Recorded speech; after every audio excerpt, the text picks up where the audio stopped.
Now, US taxpayers could be in for a big break over the coming decade. That is, if Donald Trump can convince the US Congress to pass his proposals for the 2018 budget. But while tax rates could go down, some of the most vulnerable in American society could end up paying for his plan.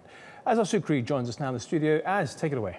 Thanks a lot, Matt. Well, some of those spending cuts outlined in the budget may hurt the very people who voted for Trump last year. More of that in a second. His administration predicts that government spending will exceed revenues by around $440 billion next year. That's around 2.6% of GDP. Trump wants to eliminate that deficit. He says his plan will result in a small $16 billion surplus by 2027. So how is he going to get there? Well, he says that the economy needs to grow faster. It'll generate more revenues through taxes, and to get more tax revenues, he plans to cut tax rates for companies and individuals. But much of the money for these reductions is going to come from cuts to public spending, and this is where he's going to face his toughest resistance in Congress.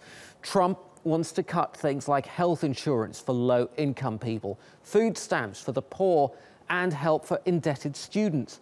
Now, along with other cuts, including tax credits for low-income earners and parents, Trump plans to shave off a massive $4.5 trillion from government spending over the next 10 years, Matt. Thank you, Az. Now, I'm going to go to New York. Max Wolff is a market strategist at 55 Capital. He joins us from there live. Max, let me just ask you about this proposal in the Trump budget. It does sound, and other people have said it, a bit like Robin Hood in reverse.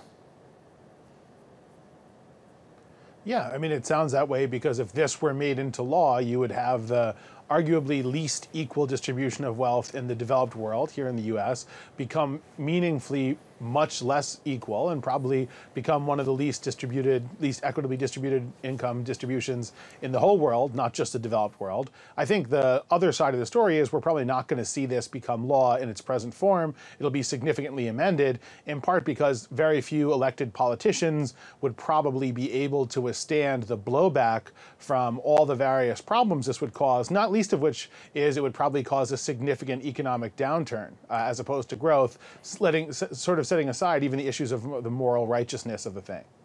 Max, a lot of blue-collar workers, particularly white blue-collar workers, trusted and voted for Donald Trump. Do you think they're going to be very disappointed by this?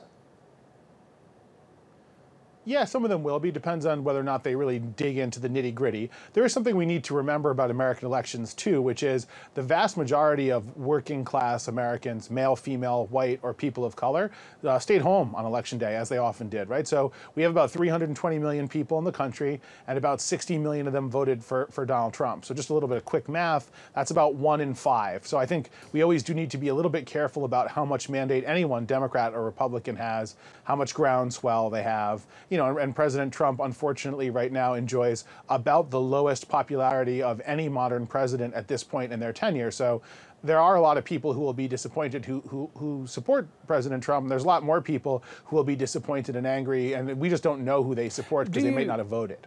Do you think that Trump is right, though, to want to eliminate the budget deficit? Sure, I think reducing the budget deficit is an important priority. I think, unfortunately, when the Democrats are in office, they don't care much about the budget deficit, and the Republicans are in office, they don't much care about the budget deficit. I think this budget doesn't care about the budget deficit. I think we've just learned as a country, as a culture, that when you're really going to slam the neediest people in order to give tax breaks to, larger corporations and wealthier people, you need to have a different story because that's just prima facie unpopular. And the two stories that have historically worked more or less in the US are, I'm doing this to be more efficient and have better economic growth, or I'm doing this to balance the budget. And because of just how aggressive this budget is, we saw a single politician use both, i.e. I'm going to balance the budget and I'm also going to jack up the growth rate. But that's only because it's a fairly extreme budget suggestion that we're seeing right now. Max in New York, thank you so much for that analysis.